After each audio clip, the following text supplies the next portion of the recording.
डिप्थेरियम, डिप्थेरियम, डिप्थेरिनम actually है homeopathic antitoxin. It is a nodule of diphtheria. Diphtheria का घाव देखो टॉन्सिल के पास ही अफेक्टेड करता है ये डिप्थेरियम एंड गला पेरोटिड ग्लैंड्स, दो ही जगह ज्यादा इन्फेक्ट करता है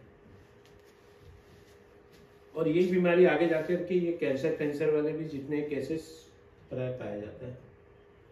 कॉन्स्टिट्यूशन क्या है? स्कोरोफिलस रहेगा, specially adapted to strumous diathesis, scrofulous, सोनी tuberculosis, persons prone to catarrhal infection, throat and respiratory mucous membrane.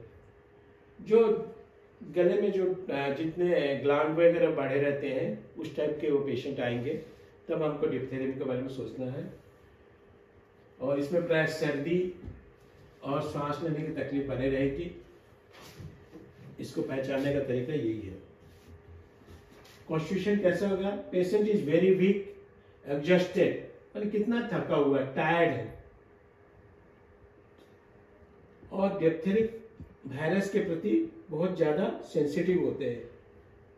और जब भी इसका होता है डिजीज बहुत घातक होगा, बहुत माने अटैक बहुत जोर से होता है, और ये अटैक इतना जोर होता है कि मालिग्नेंसी में टर्न हो जाता है, कैंसर में परिवर्तित हो जाता है. जोर से अटैक आएगा, जैसे लेकेमिया एंड मार्च साइनोसिस. इसका पहचानने का तरीका यही है. गला का जो प्रॉब्लम होता है तो पेनलेस होता है, throat and respiratory. Painless diphtheria symptoms almost entirely objective, patient too weak, apathetic to prostrate to complain, sopor or stupor, but easily arises when they spoken to. बिना दर्द का डिप्थेरिया, बिना दर्द का diphtheria.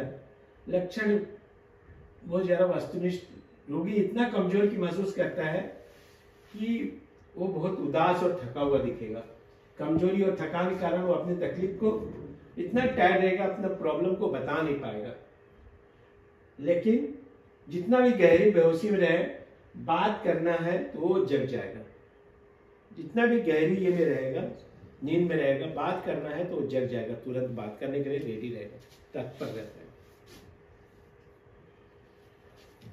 Dark and red swelling of the tonsil, dark red swelling of the tonsil, palatine arch, parotid and cervical glands easily swollen, breath and discharges from the throat, nose and mouth, very offensive, tongue swollen, very red little coating. Tonsil और तालु गहरी लाल सूजन, कान के पास की गर्दन के पास का gland swelling हुआ रहता है. गला, नाक और मुंह से निकलने वाले सारे डिस्चार्ज बहुत हेवी दुर्गंध रहेगा. ऑफेंसिव ऑर्डर, इसके सारे डिस्चार्ज ऑफेंसिव ऑर्डर रहेंगे. और जबान पर एक हल्का परत, एकदम व्हाइट परत टाइप के पड़ा रहेगा टॉन्सिल जीभ के ऊपर में.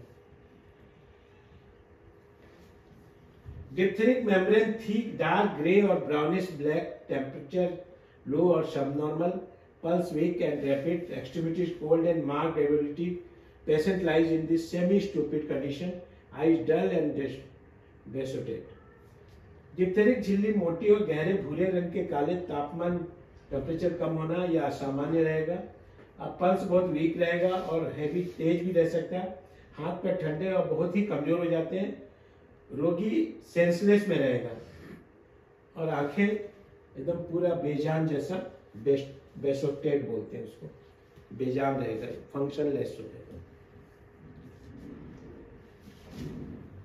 Epistaxis, profound prostration from the every onset of the attack. नाक से ब्लड जाना, रोग का आक्रमण होते ही बेहद कमजोरी और शुरू हो जाना, और पल्स वीक और तेज, और बहुत heavy loss of vital force, और इसके वाइटल फोर्स काफी लो रहते हैं. स्वालोज विदाउट पेन, किसी भी चीज को निकालते समय उसको गले में कोई दर्द नहीं होता.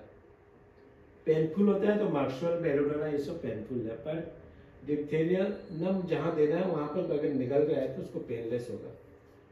और लिक्विड पदार्थ जैसे जाएगा वैसे वे उल्टी हो जाता है, और कभी कभी उल्टी नाक के रास्ते से भी उल्टी होता है, निकल जाना. श्वास बहुत ज्यादा दुर्गंध रहेगा. Laryngeal diphtheria after फ्लोरेम, कालीबैक्रम और लैक्टिक एसिड फेल, तब डिप्थेरियम को याद किया जाता है। Post diphtheritic paralysis after causticum and gelsemium जब फेल हो जाए पैरालिसिस में, तब डिप्थेरियम को सोचा जाता है। ये एक महत्वपूर्ण मेडिसिन है। स्वर यंत्र की डिप्थेरिया में अगर कोरोनम और कालीबैक्रम और लेग कैनम अगर फेल हो जाए, तब इसका डिप्थेरियम को याद करना पड़ता है। और उसके बाद में अगर पैरालिसिस में कस्टिकम और जेल्सीमियम रिजल्ट देने में असमर्थ हो जाता है, तब अपने को डिप्थेरियम याद। ये बहुत इंपॉर्टेंट मेडिसिन है पैरालिसिस और स्वर यंत्र में। When the patient from the first seems to be doomed and most carefully selected remedy had to relieve the permanent improvement.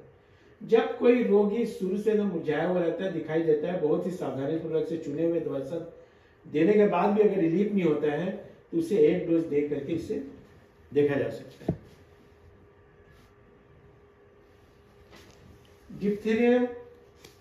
डिप्थेरियम एक बहुत ही नोजोड है।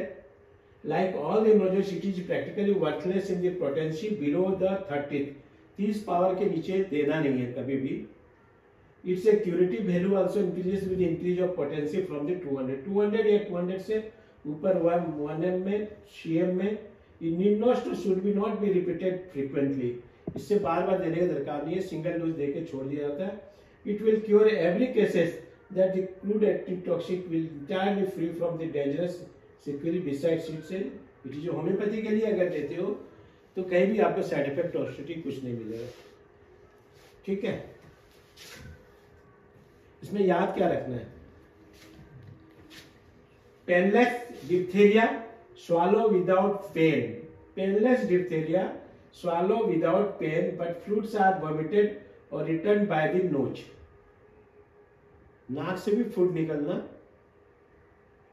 और वॉमिटिंग होना। मालिगेंसी इन डिप्थेरिया फ्रॉम द स्टार्ट, शुरू दिन से ही वो कैंसर में मालिगेंसी में परिवर्तन हो जाता है। जोर से थोड़ा सा बोलो तो याद रहेगा क्योंकि डिफिकल्ट है। Painless diphtheria swallow without pain, but fluids are vomited or returned by the nose। बहुत peculiar symptom है जो कि दूसरे मेडिसिन में नहीं मिलेगा। दूसरा हुआ मालिगेंसी इन डिप्थेरिया फ्रॉम द स्टार्ट, जैसे स्टार्ट होता है वो मालिगेंसी में टर्न हो जाता है। Clear? We are providing 6 months practical clinical training for BHMS graduates, and that will actually help you to become a good practitioner. So you're welcome to join. Thank you.